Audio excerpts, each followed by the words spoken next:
ভালো করে একটু তাকিয়ে দেখুন তো ছবির এই মানুষটাকে চিনতে পারছেন কিনা। কি চিনতে পারলেন? তাহলে হয়তো আপনাকে আর বুঝিয়ে বলার কিছু নেই। মাত্র দুদিন আগে এই মানুষটাকে পুলিশে টানতে টানতে হিড় হিড় করে মানুষের সামনে দিয়ে তুলে নিয়ে গেছে। কি কারণে জানেন? এটা হচ্ছে সেই দীনকৃষ্ণ ঠাকুর, যে দীনকৃষ্ণ ঠাকুর প্রশ্ন তুলেছিলেন তোমাদের শ্রীকৃষ্ণ খায় কিন্তু পায়খানা করে না। যে দীনকৃষ্ণ ঠাকুর প্রশ্ন তুলেছিলেন তোমাদের গোপালকে তোমরা হাগিস পড়াও না কেন। যে দীনকৃষ্ণ ঠাকুর প্রশ্ন তুলেছিলেন তোমাদের গোপালকে তোমরা খাওয়াচ্ছ, পড়াচ্ছ, ঘুম পাড়াচ্ছ, তাহলে তার জন্য পায়খানা বাথরুম বানাওনি কেন।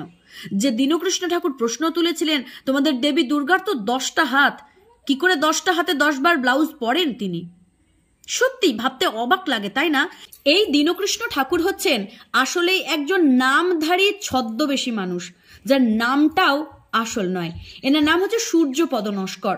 ওনাকে গণধোলাইয়ের ব্যবস্থা করা হয়েছে, কিন্তু কেন হয়েছে জানেন? হয়েছে তার নিজের দোষে, নিজের কারণের জন্যই তিনি এই ধরনের শাস্তি পাচ্ছেন। ওনাকে হিড় হিড় করে টানতে টানতে পুলিশ নিয়ে গেছে থানায়। এই প্রসঙ্গে ভগিনী নিবেদিতার একটি কথা খুব মনে পড়ে যাচ্ছে। সেই কথাটি হচ্ছে হিন্দুইজম শুড বি অ্যাগ্রেসিভ, অর্থাৎ হিন্দু ধর্মের মানুষেরাও একদিন ঠিক জেগে উঠবে। তারাও নবজাগরণের স্রোতে রেগে ক্ষিপ্ত হয়ে ক্ষুব্ধ হয়ে অন্যায়কারীর বিরুদ্ধে প্রতিবাদ করবে। হয়তো আজ সেই দিন এসে উপস্থিত হয়েছে। আজকের দিনে দাঁড়িয়ে যারা দীনকৃষ্ণ ঠাকুরকে সাপোর্ট করে কথা বলবেন, তাদের সনাতন ধর্মের আদি অনন্ত সম্পর্কে কোনো ধারণা নেই, কোনো জ্ঞান নেই, এবং তারা সত্যিকারের সনাতনী নন। যদি সত্যিই সনাতনী হয়ে থাকতেন তাহলে দীনকৃষ্ণ ঠাকুর কেন মার খাচ্ছেন, কেন তার এত নিগ্রহ হচ্ছে, কেন, সে সম্পর্কে প্রশ্ন তোলার আগে তারা একবার ভাবতেন। আমরা যারা সনাতনী মানুষ তারা এটা বিশ্বাস করি, যিনি পাপ করেন বা যিনি পাপ কর্মে লিপ্ত হন তার জন্য বরাদ্দ হয় শাস্তি। দীনকৃষ্ণ ঠাকুরের পাপের ঘরা সত্যিই পূর্ণ হয়ে গিয়েছিল। বলবেন কেন? যে মানুষটা দিন দুপুরে বিভিন্ন সভায় গিয়ে শ্রীকৃষ্ণকে অসুর বলে আখ্যায়িত করেন, যে মানুষটা দিনের পর দিন কৃষ্ণকে, শিবকে, কালীকে এবং অন্যান্য দেবদেবীকে ছোট করতে দ্বিধাবোধ করেন না, সেই মানুষটার এই ধরনের শাস্তি হওয়াটাই বোধহয় স্বাভাবিক। অনেকেই মনে করেন দীনকৃষ্ণ ঠাকুরের মুখোশ খুলে দিতে ইন্দ্রমিত্র সচেষ্ট হয়েছিল বলে এই সমস্ত কার্যের পিছনে সে দায়ী, এবং তারা ইন্দ্রমিত্রকে শাস্তি দেওয়ার দাবি জানাচ্ছেন। তাদের উদ্দেশ্যে বলি, আপনারা হয়তো একটা ইন্দ্রমিত্রকে শাস্তি দেবেন, কিন্তু কি বলুন তো, পৃথিবীর প্রতিটি কোনায় কোনায় ইন্দ্রমিত্ররা ঘুরে বেড়াচ্ছে। আমরা আছি ইন্দ্রমিত্রের সাথে।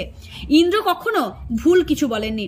ইন্দ্রমিত্র একটাই কথা বারবার বলে, সনাতন ধর্মে কোনো মানুষের অধিকার নেই শ্রীকৃষ্ণকে নিয়ে কিংবা দুর্গাকে নিয়ে কিংবা কালীকে নিয়ে বাজে কথা বলার। কিন্তু দীনকৃষ্ণ ঠাকুর দিনের পর দিন আমাদের সকলের সামনে সোশ্যাল মিডিয়াতে এসে সবসময় বাজে কথা বলে গেছেন।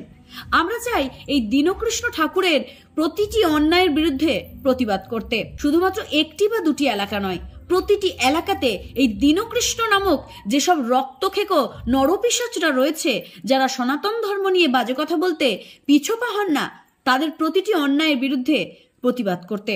সকলেই ভিডিওটাকে শেয়ার করে দেবেন, যাতে সবাই জানতে পারে যে আমরা প্রত্যেকটা সনাতনী একত্রিত হয়েছি এই দীনকৃষ্ণের মতন অসুরগুলোকে চোখের সামনে অন্যায়ের শাস্তি পেতে দেখতে। সকলে ভালো থাকুন, সুস্থ থাকুন। ভিডিওটি অবশ্যই শেয়ার করে দেবেন। আর দীনকৃষ্ণের মতন যত খারাপ মানুষ আছে যারা সনাতন ধর্মের হয়েও সনাতন ধর্মকে অপমান করেন, তাদের অন্যায়ের বিরুদ্ধে প্রতিবাদ করতে, তাদের অন্যায়ের বিরুদ্ধে রুখে দাঁড়াতে এগিয়ে আসুন। ধন্যবাদ। জয় শ্রীকৃষ্ণ।